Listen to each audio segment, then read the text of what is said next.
삼국시대 최고의 책사 6인. 과연 누가 제갈량 공명을 능가했는가? 천하는 분열되고 전장은 연기에 뒤덮였으며 인심은 가을 물결처럼 요동쳤습니다. 삼국시대 광활한 중원은 피가 강이 되고 뼈가 산을 이루는 혼란의 세월을 겪었지만 동시에 어둠 속에서 가장 빛나는 지혜와 용기의 별들이 솟아오른 시기이기도 했습니다. 노자는 말했습니다. 천지는 인자하지 않으니 만물을 지푸러 만든 개와 같이 여긴다. 그러나 바로 그 비정함 속에서 인간은 삶의 의미를 찾고 재능을 발휘하며 큰 뜻을 세웠습니다. 시대가 영웅을 만들고 영웅은 시대를 바꾸는 법입니다. 저는 후세에 태어난 작은 존재일 뿐이지만 역사의 흐름 속에서 삼국의 위대한 그림자를 다시 바라봅니다.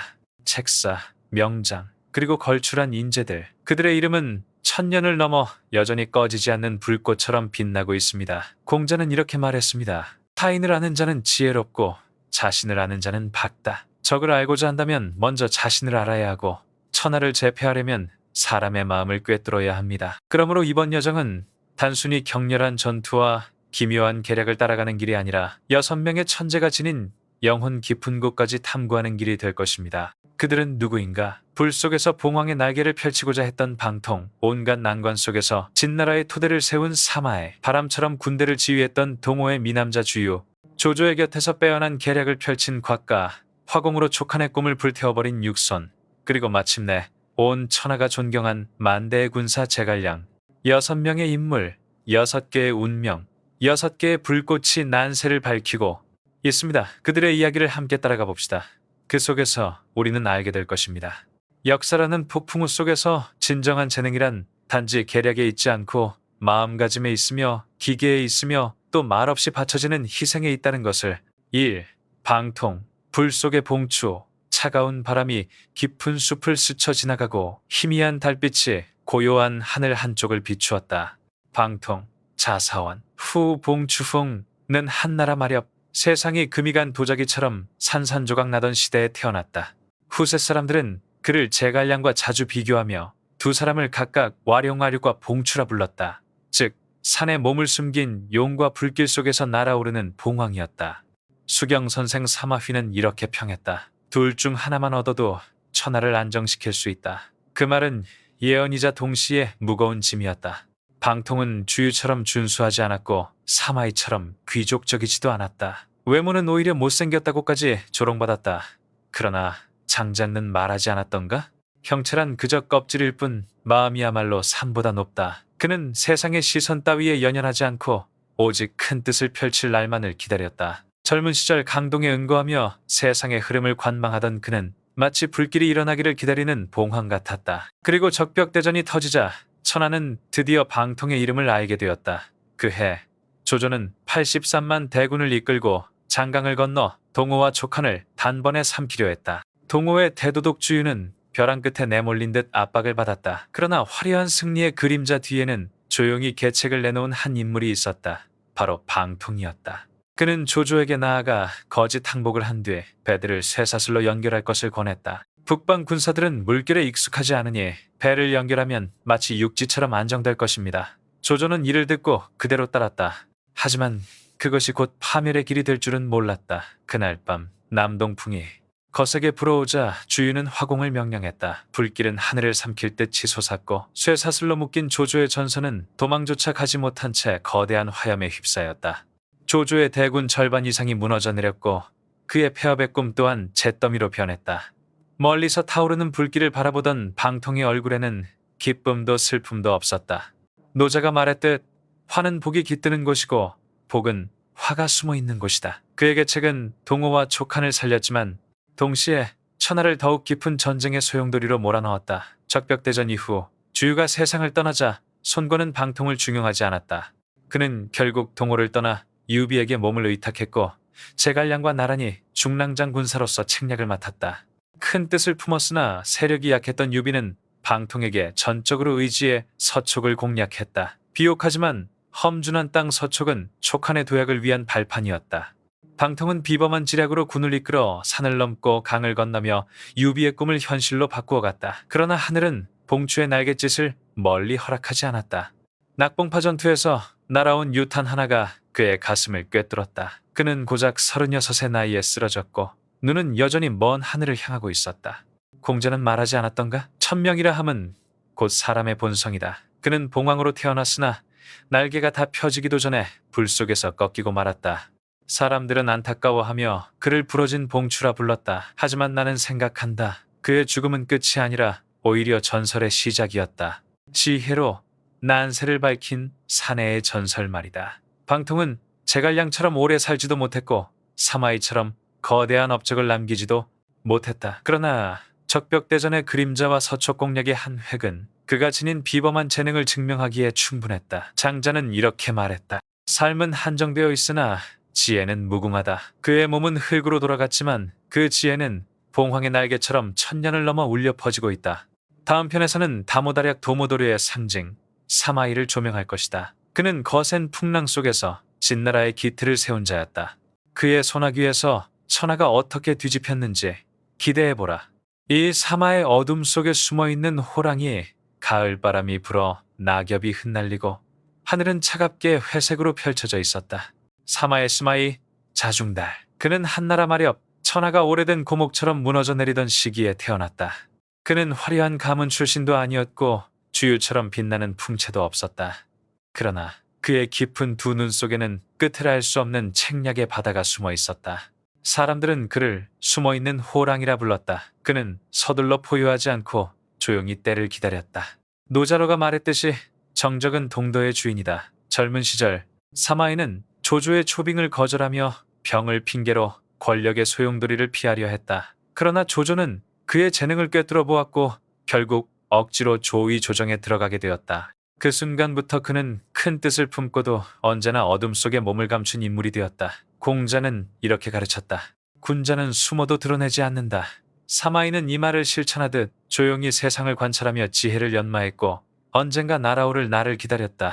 삼국의 난세 속에서 제갈량이 촉한의 불꽃이라면 사마이는 조 위의 얼음 같은 바위였다. 태양처럼 빛나는 자와 심연처럼 깊은 자, 두 사람은 시대를 규정한 숙명의 라이벌이었다. 제갈량이 기산에서 6차례 북벌을 감행할 때 사마이는 그 반대편에서 냉철한 인내와 지략으로 맞섰다. 특히 애정 전투가의 딩고는 그의 재능을 잘 보여준다. 제갈량은 팔교진을 펼쳐 위군을 성미공에 가두고 승리를 확신했다. 그러나 사마이는 날카로운 통찰로 진법의 약점을 간파했다. 그는 군사를 움직이지 말라고 명령했다. 공격도 퇴각도 없이 침묵으로 버티자 촉구는 오히려 진퇴양난에 빠졌다. 마침 큰 비가 내려 제갈량의 화공 계획은 무산되었다. 결국 촉구는 철수했고 제갈량은 탄식하며 말했다. 정정에 있어서는 내가 중달만 못하구나. 노자로는 이렇게 말했다. 남을 이기는 자는 힘이 있고 자신을 이기는 자는 강하다. 사마이는 칼과 창으로 이긴 것이 아니라 침착함과 자기 절제의 힘으로 승리했다. 그는 알고 있었다. 제갈량과의 싸움은 힘의 대결이 아니라 마음과 인내의 싸움이라는 것을. 6번의 북벌, 6번의 대치, 서로 꺾지는 못했지만 결국 조위의 국경은 굳건히 지켜졌다. 사마이는 뛰어난 군사일 뿐 아니라 새로운 왕조의 기틀을 닦은 인물이기도 했다. 조조가 세상을 떠난 후 그는 조비와 조예를 섬기며 차츰 권세를 굳혔다. 요동의 공소년을 토벌하고 형주의 왕릉의 반란을 진압하며 공을 세웠다. 그러나 그의 진정한 재능은 전장이 아닌 조정에 있었다. 그는 조용히 한 걸음씩 나아가며 권력의 길을 닦았다. 조방공이 즉위하자 정권은 교만하고 무능한 조상공에게 넘어갔다. 이미 노년이었던 사마이는 병을 가장하며 침묵으로 세월을 보냈다. 그리고 마침내 249년 고평릉 사건을 일으켜 조상을 제거하고 정권을 장악했다. 이후 그의 아들 사마사스마시와 사마소스마가 뒤를 이었으며 손자 사마염 스마엔에 이르러 위나라가 폐위되고 진나라가 세워졌다. 마침내 중국은 통일되고 삼국시대는 막을 내렸다. 후세는 그를 진선제 쭌셴드라 칭하고 묘호를 고조고라 불렀다. 그러나 나는 묻고 싶다. 사마이는 정말 왕자를 원했던 것일까? 아니면 시대의 파도에 휩쓸린 것일까? 장자 설치는 이렇게 말했다. 인생은 꿈과 같으니 한바탕 허무한 환영일 뿐이다. 사마이에게 권력은 목적이 아니라 천하를 자신의 방식대로 재편하기 위한 도구였을지도 모른다. 그는 제갈량보다 오래 살았고 234년 오장원에서 제갈량이 쓰러지는 것을 보았다. 그 소식을 들은 사마이는 웃지도 기뻐하지도 않았다. 다만 이렇게 탄식했을 뿐이다. 천하는 한 기제를 잃었고 나는 한 지기를 잃었다. 그 말은 거짓이 아니었다. 두 적수 사이에는 진정한 존경심이 있었다. 제갈량은 한시를 부흥시키려 했고 사마이는 새로운 왕조를 세웠다. 길은 달랐으나 두 사람 모두 역사에 지울 수 없는 흔적을 남겼다. 사마이는 251년에 세상을 떠나 72세의 나이로 생을 마쳤다. 그가 남긴 유산은 단지 진나라가 아니라 인내와 절제의 교훈이었다. 공자는 말하지 않았던가? 참을 줄 아는 자가 큰일을 이룬다. 사마이야말로 그 교훈의 화신이었다. 그는 숲에서 함부로 포효하지 않고 조용히 발걸음을 옮겼다. 그리고 뒤돌아보았을 때 이미 천하는 그의 손안에 있었다. 사마에 그는 어둠 속에 살았으나 한 시대의 빛을 결정지은 자였다. 주유처럼 화려하지 않았고 제갈량처럼 신묘하지도 않았다. 그러나 그의 재능은 지혜와 인내 그리고 원대한 통찰의 결정체였다. 그의 손길 아래 위는 무너지고 진이 세워졌으며 백년난세는 마침내 종지부를 찍었다. 그는 증명했다. 난세에서 마지막에 살아남는 이는 가장 강한 자가 아니라 가장 현명한 자이다. 3. 주유 불길 속의 미주랑 주유 저는 공근공으로 여강 땅의 명문가에서 태어나 어릴 적부터 비범한 풍모를 지닌 인물이었습니다. 그는 미주랑이라 불렸는데 이는 단지 준수한 외모 때문만이 아니라 음악, 서화, 시문, 무예에 모두 뛰어난 재능을 지녔기 때문이었습니다. 강가에서 그가 노래하고 검은고를 타면 바람과 물결이 어우러져 듣는 이들을 마치 꿈결 속으로 이끌곤 했습니다. 그러나 화려한 겉모습 뒤에는 불타는 심장과 난세 속에 큰 업적을 이루고자 하는 강한 의지가 숨어 있었습니다. 공자는 재능이 있으나 운명이 따라주지 않으면 억지로 구할 수 없다. 이웃사의 무밍 부커초예라 하였으나 주유는 그와는 반대로 자신의 운명을 스스로 개척한 인물이었습니다. 19살에 손책과 교류하며 우정을 맺었고 두 사람은 함께 전장을 누비며 강동의 기초를 다졌습니다. 손책이 세상을 떠난 뒤 주유는 손권을 보좌하며 오나라의 가장 믿음직한 기둥이 되었습니다. 주유는 단순히 강가에서 악기를 타던 풍류객이 아니었습니다. 그는 당대 최고의 수군 명장이자 천하가 우러러보는 전략가였습니다. 동호 수군의 대도독으로서 장강을 요새화하고 천신는 지리 인신는을 일궈내어 절묘한 기회를 포착하는 데 능했습니다. 208년 조조가 대군을 이끌고 남하하자 오나라는 절체절명의 위기에 놓였습니다. 당시 33세 젊은 장수 주유는 냉철히 강과 바람을 살피며 숫자에 기대지 않고 지략으로 승부해야 한다는 것을 깨달았습니다. 노자는 다투지 않음으로써 천하에 그 누구도 다투지 못한다. 이치 부성, 고텐샤, 머넝, 유즈정, 고 했습니다. 주유는 정면 승부가 아닌 적의 약점을 곧 칼날로 바꾸는 전술을 선택했습니다. 그는 촉한과 손잡고 동남풍을 이용해 조조의 전선을 불태우는 화공을 감행했습니다. 그날 밤 장강은 불바다로 변했고 하늘은 붉게 물들었습니다.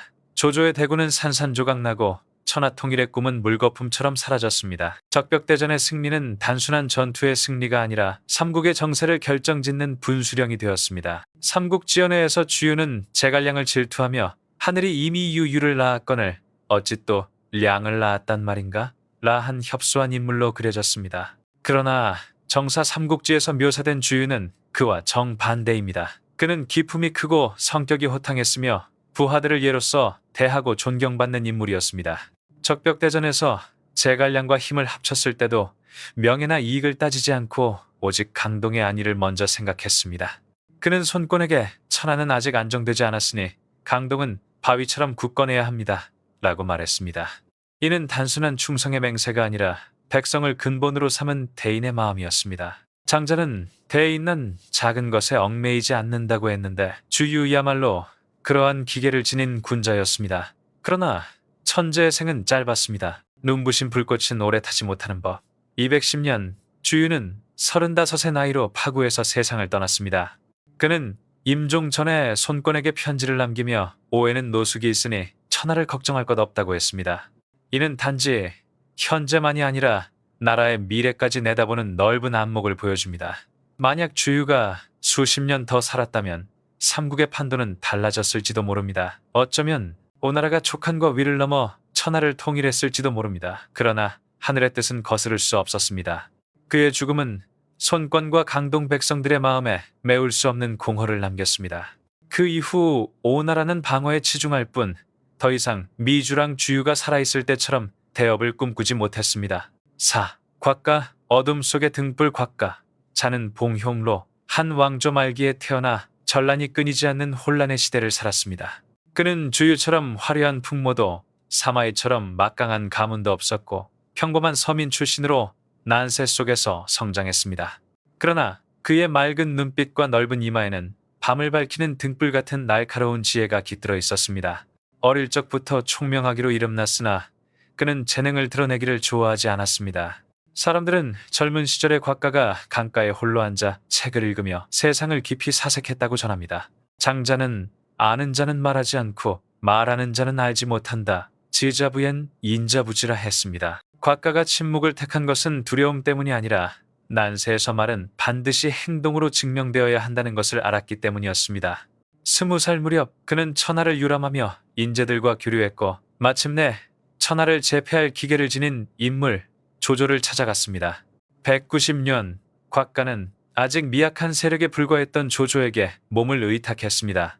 그러나 그는 곧 조조가 가장 신임하는 책사가 되었고 화려한 계책 대신 본질을 찌르는 단순하면서도 예리한 전략을 내놓았습니다. 노자가 큰 지혜는 어리석은 것처럼 보인다. 나 한 것처럼 곽가는 겉으로 소박했으나 그의 말 한마디 한마디가 조조에게는 길잡이와 같았습니다. 200년 조조와 원소가 맞붙은 관도대전은 곽가의 탁월한 지략을 증명한 전투였습니다. 당시 원소는 병력면에서 조조를 압도했지만 곽가는 상황을 꿰뚫어보며 원소는 겉으로 강하나 속은 허약하다. 우리는 비록 적지만 정예병이다. 시간을 끌면 스스로 패배를 자초할 뿐 반드시 기습하여 곡식을 불태워야 한다고 조언했습니다. 이에 따라 조조는 오소의 군량 창고를 급습해 불태웠고 원소의 대군은 붕괴했습니다. 관도대전의 승리는 조조를 구한 것에 그치지 않고 훗날 북방 통일의 초석이 되었습니다. 이후에도 곽가는 합의에서 여포를 토벌하고 상산에서 원소를 무너뜨리며 북방의 오환조까지 평정하는 데 큰 공을 세웠습니다. 그의 손길이 닿은 전쟁마다 묘책이 숨어 있었으나 그는 명예를 드러내지 않고 묵묵히 그림자처럼 조조를 보좌했습니다. 곽가는 전장에서의 책략뿐만 아니라 미래를 내다보는 안목에서도 빼어났습니다. 조조가 북방의 오환을 정벌할 때 많은 장수들이 유비가 허도를 기습할 것이라며 우려했지만 곽가는 유비는 아직 힘이 미약하니 감히 움직이지 못한다. 지금 오환을 제거하지 않으면 후환이 될 것이다. 라며 강력히 주장했습니다. 결국 그의 판단대로 조조는 오환을 제압했고 유비는 감히 움직이지 못했습니다. 공자가 말했듯이 먼 것을 걱정하는 자는 편안하고 가까운 것만 걱정하는 자는 위태롭다. 윤류자. 긴류자. 곽가는 바로 그 원려엔느의 화신이었습니다. 조조는 늘 감탄하며 봉효가 있으면 천하에 못할 일이 없다고 말했지만 안타깝게도 그 천하의 완성은 곽가가 보지 못했습니다.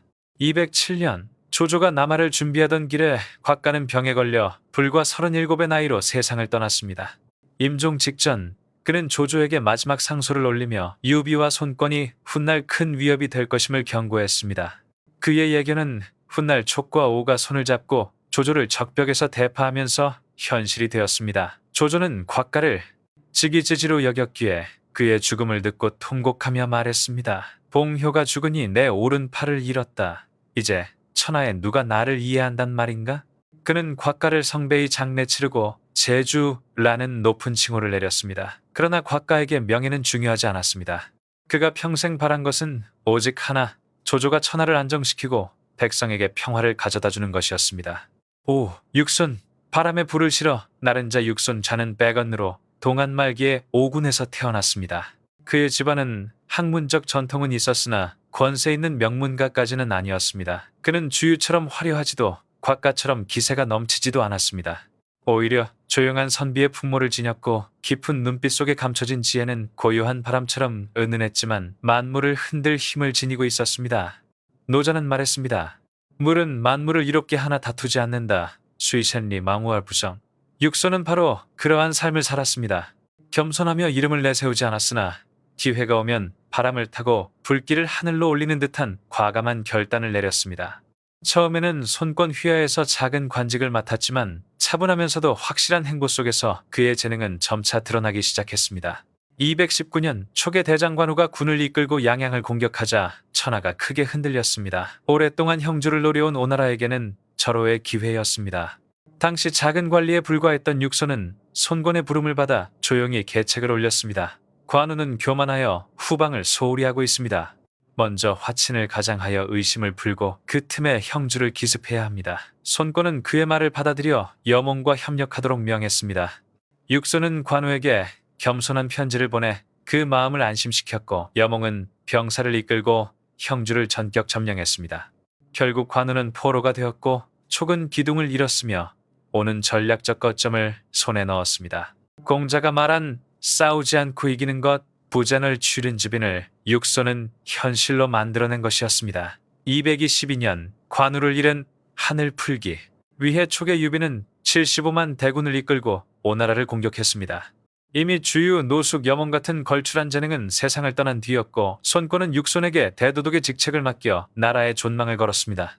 육손은 수십만의 촉군에 맞서 조금도 흔들리지 않았습니다. 그는 유비가 이릉의 험준한 계곡에 장기간 진영을 늘어뜨려 세운 군영이 불에 취약하다는 점을 간파했습니다. 육손은 병사들에게 움직이지 말고 기다리라고 명했습니다. 촉군은 먼 길을 와 지쳐 있었고 기다림 속에서 사기가 흔들렸습니다. 때가 무르익자 육손은 화공을 지시했고 하룻밤 사이 유비의 70여 개 진영은 불바다로 변했습니다. 숲과 산을 삼킨 불길, 울부짖는 함성 속에서 촉군은 순식간에 붕괴했습니다. 유비는 간신히 백제성으로 달아났고 복수의 꿈은 연기처럼 흩어졌습니다. 이릉대전의 승리는 오나라를 멸망의 위기에서 구했을 뿐 아니라 촉과의 화친을 이끌어내 삼국의 균형을 이어갔습니다. 승리 후 육선은 전장의 불길을 바라보며 기뻐하지 않았습니다. 오히려 그는 무겁게 말했습니다. 전쟁은 승부를 위한 것이 아니라 백성을 지키기 위한 것이다. 이는 단순한 장수가 아닌 군자의 마음가짐이었습니다. 그 후 20여 년 동안 육선은 손권을 보좌하며 위나라의 공격을 수차례 막아냈습니다. 그는 단순한 전략가를 넘어 정치가이기도 했습니다. 백성이 나라의 근본이다. 백성이 부유하면 나라가 강하고 백성이 가난하면 나라는 약하다. 그의 이러한 발언은 시대를 앞서가는 통찰이었습니다. 그러나 운명은 그에게 냉혹했습니다. 245년 조정내의 모함과 갈등 속에서 병을 얻은 그는 63세로 생을 마감했습니다. 임종 직전 손권에게 남긴 유언은 쓸모없는 전쟁을 피하고 평화를 지켜야 한다는 것이었습니다. 그의 죽음은 오나라의 큰 손실이었지만 형주와 이릉에서 남긴 그의 유산은 조용히 빛나는 별처럼 길이 남았습니다. 장자는 말했습니다. 가장 큰 소리는 들리지 않는다. 육선은 바로 그 말처럼 고요 속에서 가장 큰 울림을 남긴 인물이었습니다. 6. 제갈량, 별빛 아래, 만대의 군사, 용중산 소나무 그늘 아래. 제갈량자 공명은 한나라 말, 천하가 이미 혼란에 잠긴 시기에 태어났다. 그는 주유처럼 귀족 가문에서 태어나지도 않았고 곽가처럼 전장의 연기 속에서 자라지도 않았다. 대신 밭을 갈며 책을 읽고 숲과 산 속에서 은둔하며 학문을 닦는 선비의 길을 걸었다. 세상 사람들은 그를 와룡어리라 불렀다. 아직 날개를 펴지 않은 잠든 용, 세상에 서두르지 않고 때를 기다리며 힘을 응축한 존재였다. 27세 유비가 3번 초가집을 찾아와 간절히 인재를 구하자 제갈량은 마침내 어둠에서 걸어 나왔다. 그는 용중대체 을중도의설을 바치며 천하를 3분할 전략으로 그려냈다. 동호와 연합하고 형주와 익주를 차지한 뒤 때를 기다려 중원을 평정한다는 대계였다. 노자가 말한 바 있다. 천하의 가장 부드러운 것이 가장 강한 것을 이긴다. 텐샤즈 지리오 많은 조직엔. 제갈량은 온화한 태도와 담담한 언어로 지혜를 물처럼 흘려보내 유비로 하여금 전적으로 그에게 의지하게 만들었다. 육손이 형주를 차지한 것은 조용한 바람이었고 주유가 적벽을 불태운 것은 불길 같은 화력이었다. 그러나 제갈량이 처음 빛난 곳은 전장이 아니라 외교의 장이었다. 208년 그는 직접 동호에 가서 강동의 영웅들과 맞섰고 유창한 변론과 날카로운 설득으로 손권을 움직였다. 그의 말은 봄바람처럼 부드러우면서도 칼날처럼 날카로웠다. 결국 오촉연맹이 결성되었고 이는 적벽대전의 대승으로 이어져 삼국의 국면을 열었다. 그 후 제갈량은 유비와 함께 익주를 평정하고 남만을 안정시키며 촉한을 강력한 세력으로 세웠다. 그는 단순한 군사가 아니라 정치가이자 개혁가였다. 법을 정비하고 농업을 장려하며 수리시설을 확충하여 험준한 땅을 튼튼한 후방으로 바꾸어냈다. 공자가 말했듯 백성이 가장 귀하고 사직은 그 다음이다. 민위quý 서지츠제. 제갈량은 이를 깊이 깨닫고 백성을 근본으로 삼았다. 그리하여 촉하는 작지만 강대한 위나라와 맞설 힘을 가질 수 있었다. 곽가가 번뜩이는 계책으로 전황을 뒤집었다면 제갈량은 장기 전략의 화가였다. 228년부터 234년까지 6차례에 걸친 북벌은 그의 군사적 역량을 잘 보여준다. 심지어 노예한 사마이와 맞붙어서도 그는 기묘한 계책으로 천하를 놀라게 했다. 가령 가정대 전투에서는 바위로 팔교진 박과진을 짜 지형을 미궁으로 만들었고, 육출기산에서는 공성계 공청기를 써서 단지 검은고와 향로만으로 15만 위군을 물러나게 했다. 그러나 그의 재능은 계책에만 머무르지 않았다. 그는 뛰어난 발명가이기도 했다. 다연발 쇠뇌인 연노래는 촉군의 화력을 배가시켰고, 물소수레라 불린 모구유마는 험준한 산악에서도 식량 수송을 가능케 했다. 또 공명든 군명든 밤하늘을 밝히는 신호로 오늘날까지 지혜의 상징으로 남아있다. 장자가 말했듯 도는 만물을 낳는다. 제갈량은 그 도의 정신을 구현하여 생각을 현실로 바꾼 자였다. 그러나 아무리 탁월한 재능도 운명을 거스를 수는 없었다. 그는 촉한의 부흥을 위해 6차례 북벌에 혼과 몸을 모두 바쳤지만 국력은 미약했고 자원은 고갈되었으며 사마이는 지구전으로 버텼다. 결국 234년 오장원에서 마지막 북벌 중 병을 얻어 쓰러졌다. 그날 밤 그는 별이 쏟아지는 하늘을 바라보며 유선을 향한 유훈을 남기고 54세로 세상을 떠났다. 죽기 전 그는 하늘을 원망하지도 사람을 탓하지도 않았다. 다만 한숨 내쉬며 말했다. 천명은 거스를 수 없도다. 유비가 생전에 말했듯 공명이 있으면 나는 물고기가 물을 만난 것과 같다. 그가 세상을 떠나자 촉하는 혼을 잃고 쇠락했다. 심지어 적수였던 사마이조차 이렇게 감탄했다. 나는 충성과 명철함에 있어 공명을 따를 수 없다. 그의 죽음은 촉한만이 아니라 천하 전체의 손실이었다. 제갈량 만대의 군사, 혼란의 시대를 밝힌 별. 그는 사마이처럼 끝없는 인내로 때를 기다린 것도 아니고 육손처럼 불길로 전장을 태운 것도 아니며 곽가처럼 짧게 빛난 뒤 사라진 것도 아니었다. 또한 주유처럼 불꽃 같은 젊음을 남기지도 않았다. 하지만 그는 지혜와 충성, 그리고 시대를 앞선 비전으로 삼국의 불멸의 상징이 되었다. 노자는 말했다. 큰 도가 무너지면 인의가 나타난다. 따더이 제갈량은 바로 그 인의로 살고 죽었으며 이름은 1000년을 넘어 울려 퍼지고 있다. 삼국의 밤을 밝힌 6 불꽃 6사람. 방통, 사마에, 주유, 곽가, 육손, 제갈량. 그들은 6갈래 불꽃처럼 타올랐다. 각기 다른 색채와 운명을 지녔지만 모두 삼국의 비장한 서사시에 지울 수 없는 흔적을 남겼다. 그들은 누구인가? 시대를 뛰어넘은 기재들이었는가? 아니면 운명의 소용돌이에 휘말려 신화로 남은 존재들이었는가? 방통, 날개 꺾인 봉소는 짧지만 치열하게 번진 불꽃이었다. 적벽에서 연한계를 써서 오촉 연합군의 승리를 열었고 서촉을 평정하며 유비의 대업을 닦았다. 그러나 낙봉파에서 쓰러져 나이 40을 채우지 못했다. 거센 바람 속에 꺼져버린 횃불처럼. 노자가 말했듯 화는 복이 깃드는 곳이다. 그의 계책은 오와 촉을 구했지만 동시에 천하를 더욱 깊은 전쟁의 소용돌이로 밀어넣었다. 방통의 운명은 우리에게 일깨운다. 아무리 큰 재능도 결국 운명의 소나기에서 벗어날 수 없음을.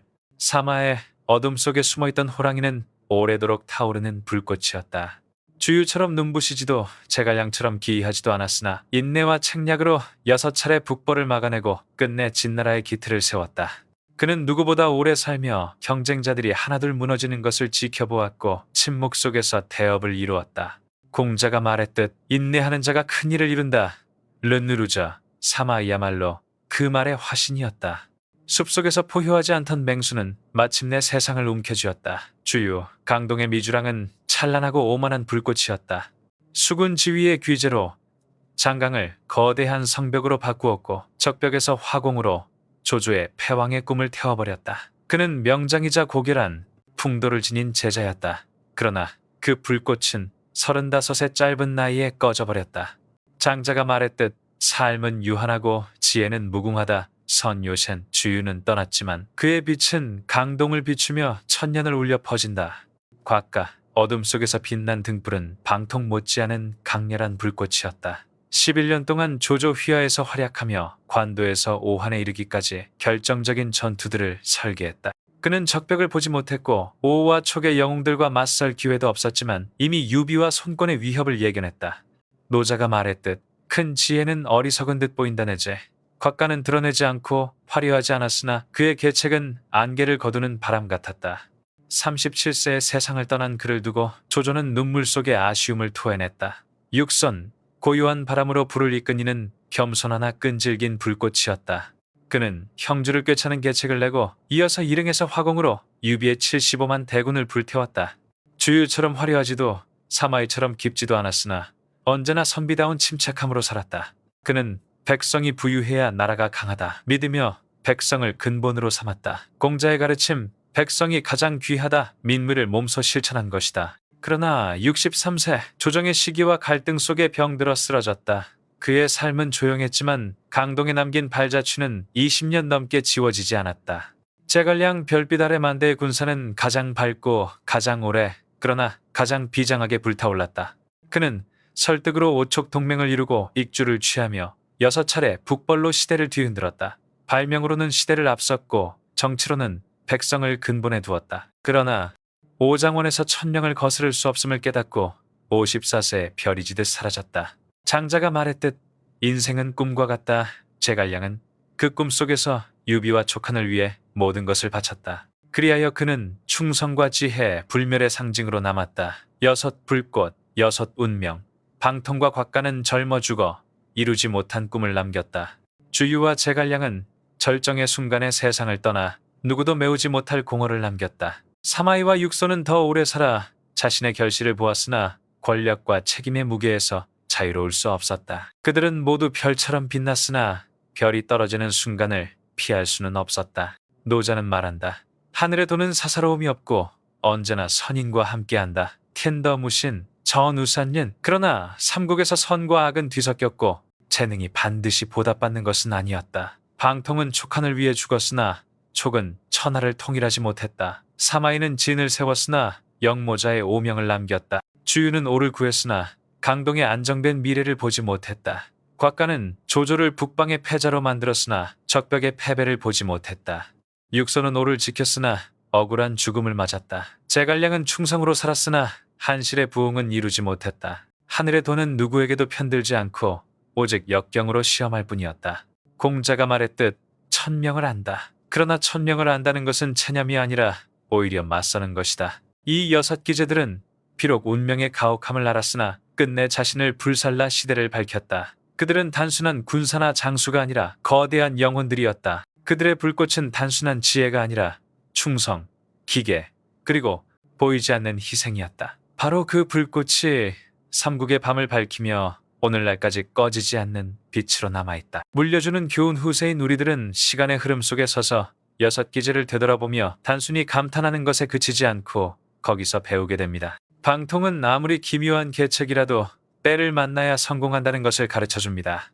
사마이는 인내의 가치를 일깨워주며 때로는 침묵이 가장 큰 힘이라는 것을 보여줍니다. 주유는 재능에는 기계가 동반되어야 함을 알려주어 단순히 전투에서 승리하는 것뿐 아니라 사람의 마음까지 얻어야 한다고 말합니다. 곽가는 지혜는 드러내지 않아도 되지만 반드시 칼날처럼 날카로워야 함을 증명했습니다. 육소는 백성을 근본으로 삼으라 가르치며 나라의 강성은 병력에 있지 않고 민심에 있음을 남겼습니다. 제갈량은 충성과 비전을 통해 비록 실패하더라도 인간은 꺾이지 않는 의지로 위대해질 수 있음을 남겨주었습니다. 삼국의 시대는 지나갔고 전쟁의 연기와 불길도 사라졌지만 그들의 이야기는 여전히 살아있습니다. 그들은 혼란 속에서도 인간은 단순히 생존을 위해 사는 것이 아니라 자신의 가치를 증명하기 위해 살아감을 보여준 증거입니다. 장자는 이렇게 썼습니다.